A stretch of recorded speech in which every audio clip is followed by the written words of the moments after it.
안녕하세요. 우리 이번 시간에는 익힌 문제입니다. 우리 시험 자체가 이제 객관식인데 우리 처음이고 하니까 이제 공부하기 위해서 익힌 문제라고 해서 어찌 보면 이제 단답형 형태의 문제라고 보시면 되겠어요. 자, 회계의 기본 목적이 뭐냐?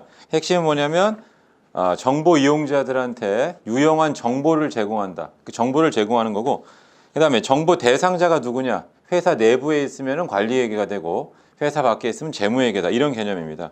가볍게 보시면 되고, 회계와 부계의 차이점도 마찬가지예요. 단순하게 장부를 작성하는 걸 우리는 뭐라 한다? 부기라고 한다. 그다음 만들어진 장부를 활용하는 거. 그러니까 우리 나중에 이제 재무회계 때 가서 배우겠지만 비율 분석하고 이런 것까지 포함한 걸 우리는 회계라고 한다. 이런 뜻입니다. 자, 3번만 좀 체크해 보세요. 3번.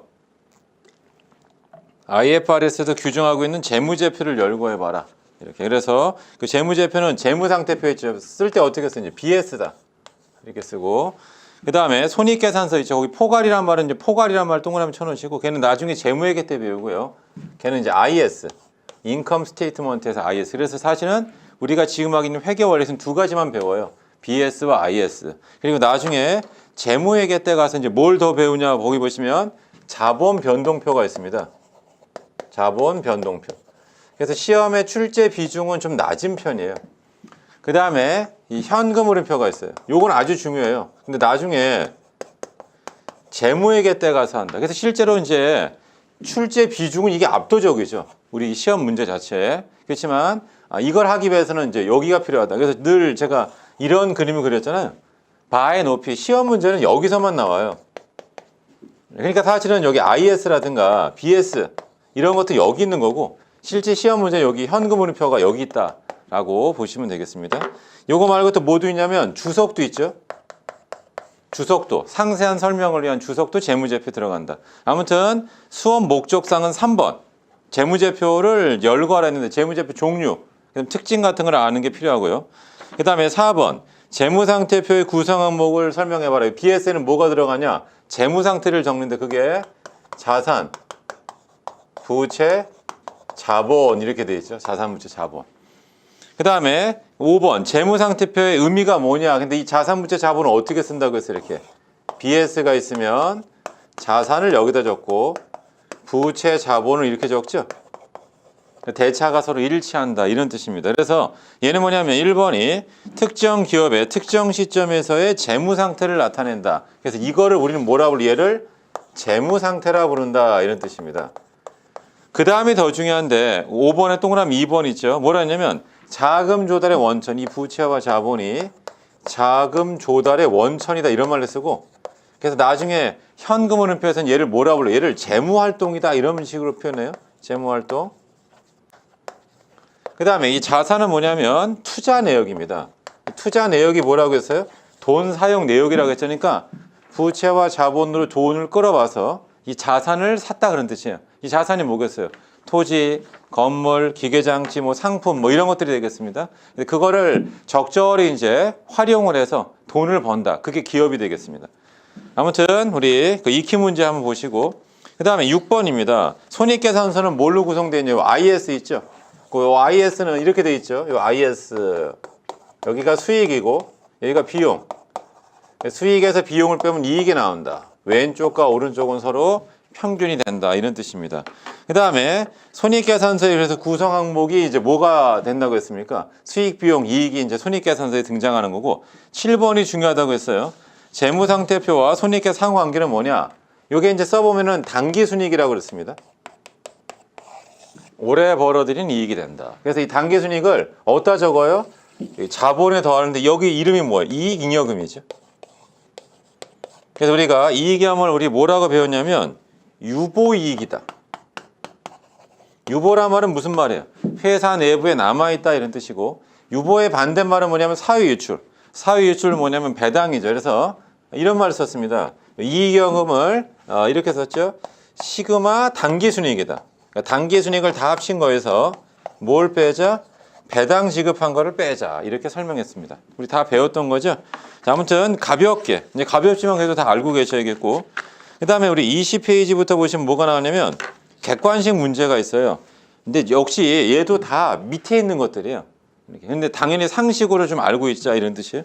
우리가 이제 회계를 뭐 대학교라든가 이런 데서 전공으로 좀 하신 분도 있지만 수업을 좀 듣고 그렇지 않은 분이 거의 절대 다수예요. 그러니까 시험 공부하시는 분들 이렇게 물어보면 거의 90%가 저 여기 회계 처음 하면 이런 분들입니다.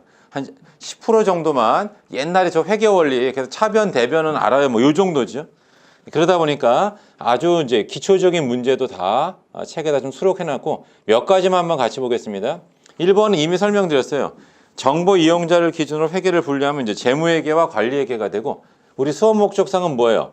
재무회계를 배워요. 그래서 재무회계 몇 문제 나온다? 30문제 나온다. 그거 알면 돼요. 그 다음에 관리회계는 보통 원가 관리회계 이렇게 설명을 하는데 거기서 몇 문제 나온다? 10문제 나온다. 그렇게 알아두시면 되겠습니다. 그 다음에 2번은 관리회계 특색인데 나중에 우리 원가 관리회계 가서 그때 가서 배우겠습니다. 근데 관리회계는 기본적으로 뭐냐면 내부 정보 이용자를 위한 거죠. 그래서 거기 보시면 이렇게 나와요. 관리회계 특색이 아닌 게 뭐냐? 답은 2번이에요. 정밀성이나 정확성은 재무회계고 관리회계는 대충 하는 거예요. 그러니까 야 우리가 새로운 사업에 들어가면 어떻게 될 거야? 이렇게 물어보죠. 그러면 새로운 사업 들어갔을 때 정확한 이익을 물어보는 게 아니고 야 대충 이익이야 손실이야 이거를 물어본다 이런 뜻입니다. 디테일한 거를 하는 게 아니에요. 그러니까 우리가 여론조사도 마찬가지죠. 뭐 여론조사한다. 그거 왜 하는 거예요? 왜 하냐면 후보 같은 거 했을 때 과연 내가 이 후보 이렇게 해가지고 당선될 수 있을까? 사전에 대충 봐야 될 거 아니에요. 그러면 정확한 수치, 그러면 전체 이제 유권자의 정확하게 몇 %가 나를 지지한 이게 아니라고요. 야, 대충 내가 지금 이번에 나와서 할 만하냐 안 하냐 이런 정보에 이게 바로 관리회계가 된다. 그 다음에 3번 보시면 재무상태표 등식에 해당하는 게 뭐냐? 거기 3번 있죠. 자산은 부채 더하기 자본이 이렇게 돼 있죠. BS는 자산은 부채 더하기 자본으로 돼 있다. 그렇게 중요하지 않아요. 근데 워낙 상식이고 회계를 처음 하다 보니까 이럴 수 있어요. 저도 이제 대학에 가서 이제 강의를 좀 하고 하는데 지난번에는 이제 뭐냐면 공과대학 학생한테 회계를 이제 강의하러 갔단 말이에요. 공대생들이 뭐 전기하고 그 다음에 신재생에너지 뭐 이렇게 하는 친구들이 그래서 물어봤어요. 회계에서 혹시 궁금한 거 있으면 좀 얘기해봐. 물론 이제 교재랑 이렇게 준비를 해갔지만 학생들이 딱 했더니 첫 마디가 뭐예요? 회계는 아는 바가 없습니다. 뭐 이런 식이에요. 그래서 제가 물어봐서 혹시 뭐 분식회계 이런 말 들어본 적 있습니까? 고개를 젓죠. 아니, 모릅니다. 뭐 이렇게. 자, 아무튼 그러다 보니까 여러분들도 사실 뭐냐면 회계를 아는 분도 있지만 그냥 모르는 분도 있을까 봐 이렇게 제일 처음에 기초적인 것부터 하는 거예요. 자산은 부채 더하기 자본이 된다. 이런 뜻이고 4번 다음에 회계 등식 맞는 것은 이제 이거 왜 했냐면은 자산은 지분이라고 했는데 이름을 좀 더 알아두시면 좋아요. 부채를 뭐라 하냐면 채권자 지분이라고 한다. 채권자 지분. 여기 지분이란 말 나오고 이 자본은 주주 지분이에요. 여기도 지분, 여기도 지분. 그래서 자산은 지분이다. 지분이란 말은 몫이죠. 누구 몫이냐? 이렇게.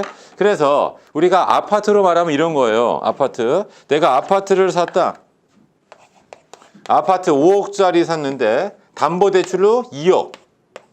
내 돈이 3억이에요. 그럼 우리가 보통 이렇게 얘기하잖아요. 야, 집이 있는데 뭐 이런 거죠. 우리 거실하고 방 이거는 내 거고 나머지 거는 은행 거야. 뭐 이런 식으로 막 농담 삼아 얘기하는 그거예요. 이거 누구 거냐? 은행 거. 이건 내 거. 이런 뜻입니다.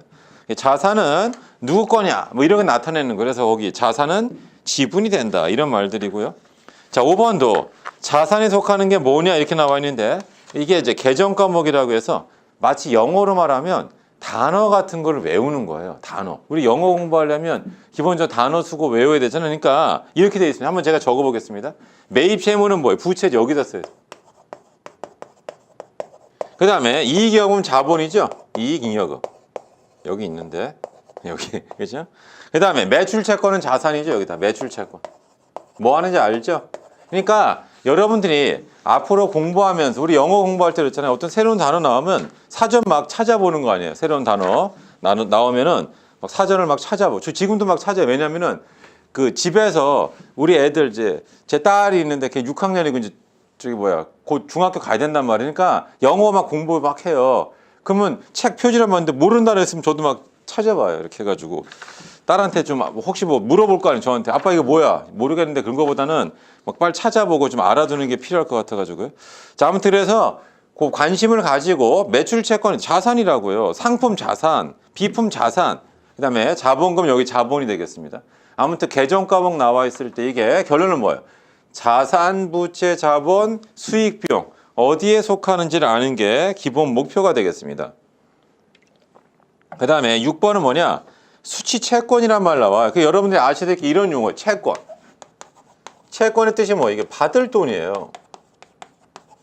이렇게. 그래서 이 받을 돈의 종류가 두 가지가 있습니다. 가가 뭐냐?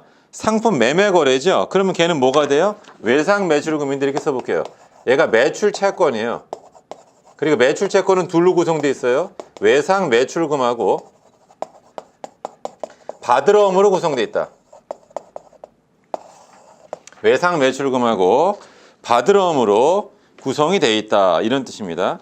그 다음에 상품 이외의 매매 거래죠. 이렇게 하면 걔는 뭐예요? 미수금이죠. 이렇게. 그래서 얘는 상품 이외. 얘는 쉽게 말하면은 주된 영업활동, 그러니까 상품 매매 거래에 들어가는 게 매출 채권이고 그냥 물건 팔고 나중에 돈 주세요. 외상 매출금. 그 다음에 받으러움이라는 게 있어요. 받으러움. 그러니까 어음까지 받으면 보다 더 확실하다. 그래서 처음에 공부하실 때는 이런 기초적인 용어들을 알아두시면 되겠습니다. 자, 돈을 하나 더 해보면 빌려주고 못 받은 돈은 뭐라 불러요? 대여금이라고 부른다. 아, 선생님 저는 이거 다 알고 있습니다. 그러면 좋은 거고요. 그 중에 이런 용어들을 모르는 분이 있으면 이런 용어들을 조금씩 알아두시면 되겠습니다. 뭐 네이버 검색이나 이런 것까지 할 필요는 없어요. 그냥 수업 시간에 하는 거 이게 뭐다 그 뜻 알려주면 그렇게 해보시면 되고요.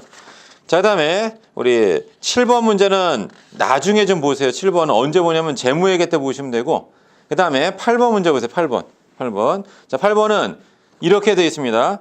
자, 두 번째 줄부터 보세요. 복식부기 회계를 도입함으로써 나타나게 될 가장 큰 변화 중에 하나가 유형자산에 대한 감가상각입니다. 감가상각은 뭐예요? 우리 기계장치. 저도 이제 공대생들한테 물어봤었어요. 감가상각 혹시 들어본 적 있습니까? 고개를 다 젓는 것이 들어본 적 없습니다. 이렇게 해가지고. 그래서 사실은 그럴 때가 제일 힘들어요. 그러니까 우리 유치원 애들이잖아요. 유치원생들. 강의할 때 엄청 힘들죠. 애들의 관심사가 뭔지 알아야 돼요. 그러니까 힘들다고요. 막 대학 교수님 모셔다 놓고 우리 유치원 애들한테 한번 좋은 말씀 해주세요. 그럼 아마 머리가 엄청나게 아프실 거예요. 이렇게.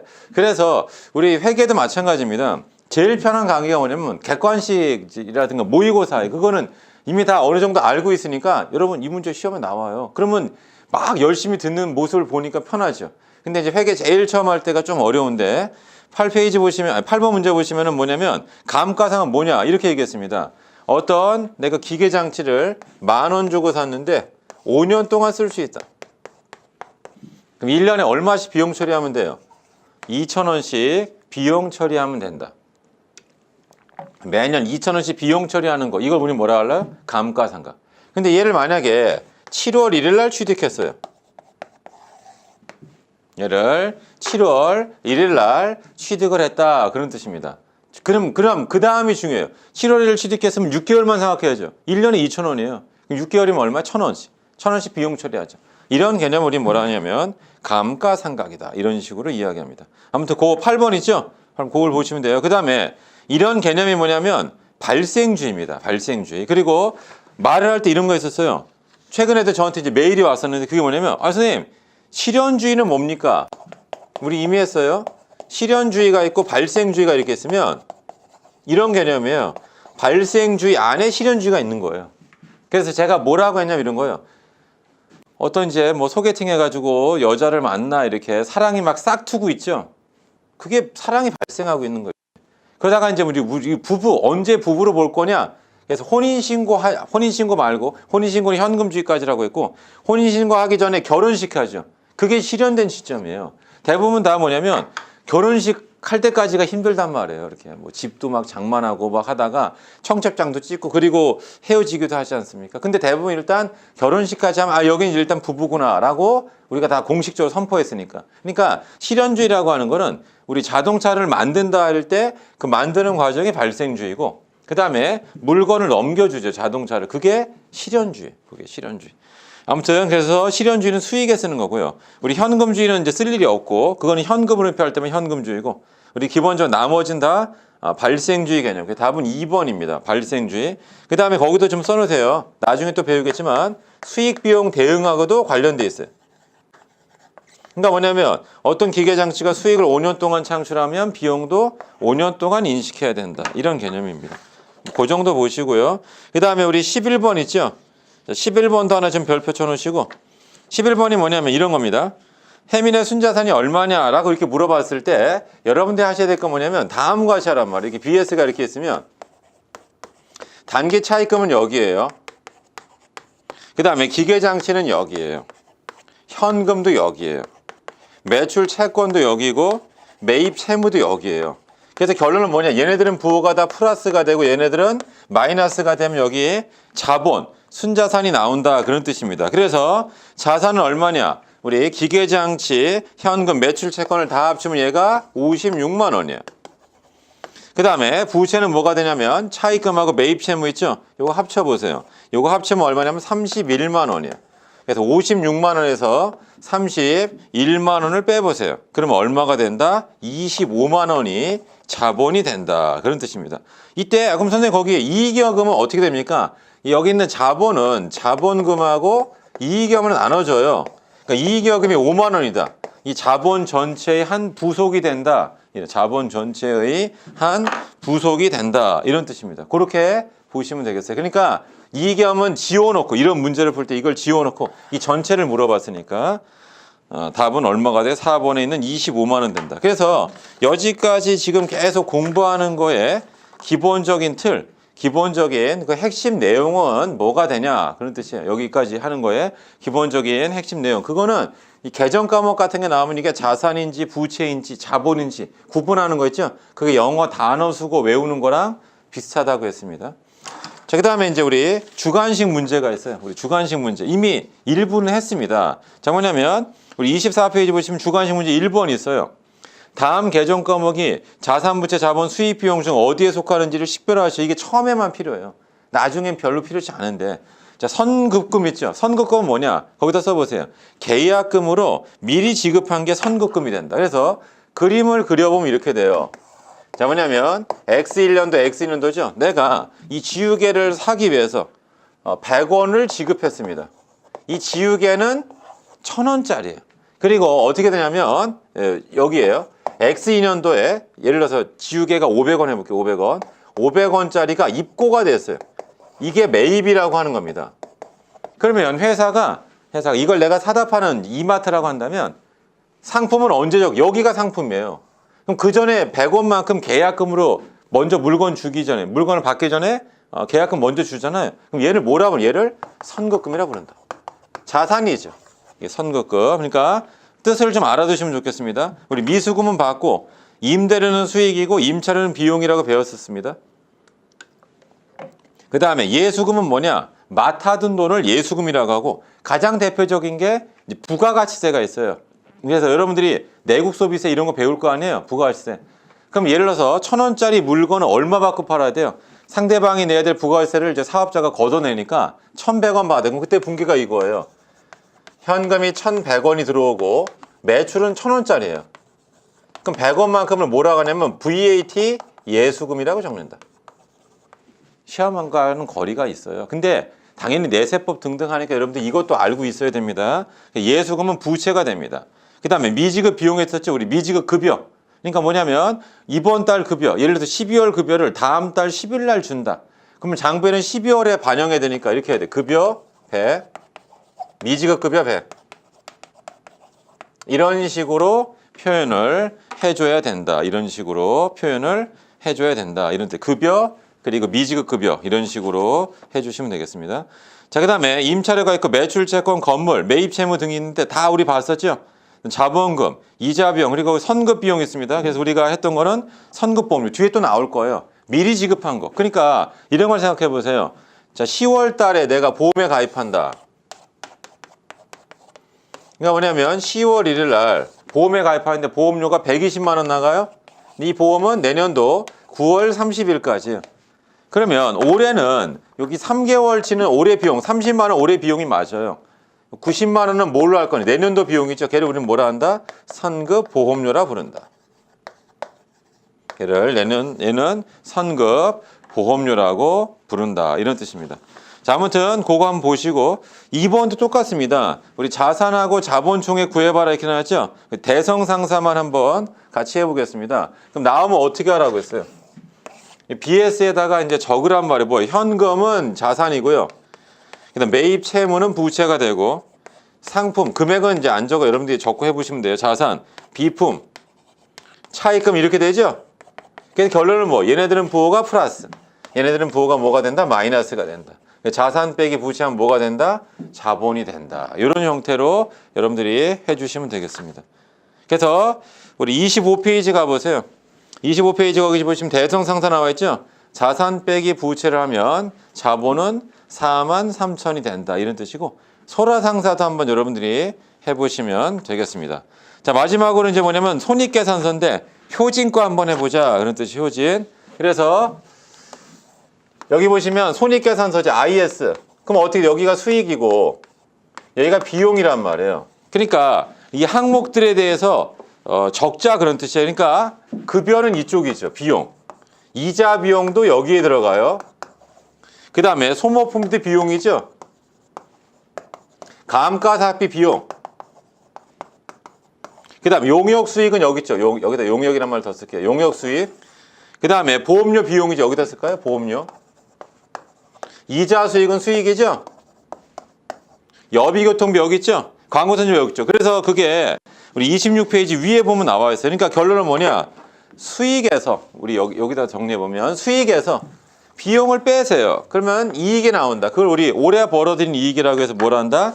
단기 순이익이라고 한다. 걔를 단기 순이익이라고 한다. 그래서 지금 이제 우리가 회계 원래 가장 기초적인 거를 이제 배웠는데 여기는 이제 뭐가 돼요? 우리가 기본적인 장부, 재무제표를 뭐라 한다? BS, IS, 그다음에 자본 변동표, 현금표 이런 것들이 있는데 실제 회계 원래는 두 가지. BS와 IS 위주로 배운다 이렇게 생각해 보시면 되겠습니다. 그 다음에는 들어가는 계정 과목 있죠? 이 항목이 자산인지 부채인지 자본인지 이런 것들을 숙지를 해두라. 근데 중요한 건 완벽히 할 필요가 없어요. 왜냐면 우리가 영어 단어 수거 다 외우고 영어 배우는 사람 아무도 없어요. 그러니까 기본적으로 오형식 문법 배운 다음에 그 다음 뭐예요? 계속 독해하면서 새로운 단어 나올 때마다 배우는 거죠. 그런 방식으로 나가주시면 되겠습니다. 그리고 우리가 안푼 문제도 있어요. 그런 것들은 나중에 재무회계 때 다 한다는 뜻이에요. 그러니까 지금 이 순간에는 최대한 진도를 빨리빨리 쫙쫙쫙 나가라. 들어보고 그 다음 앞으로 진도를 계속 쭉쭉 나가주시면 좋겠습니다.